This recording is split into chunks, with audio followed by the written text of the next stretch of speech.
bahay ay ang laing. Una sa lahat dahil syempre may lahi akong Bicolana. So talagang yun yung isa sa mga pinaka-paboritong dish ng mga taga-Bicol.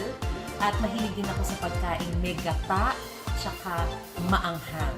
At lahat ng yon nasa laing. Kaya talagang kahit araw-arawin ko yun, talagang kakainin ko yun. Ang paborito kong lutong bahay is number 1 yan, adobo.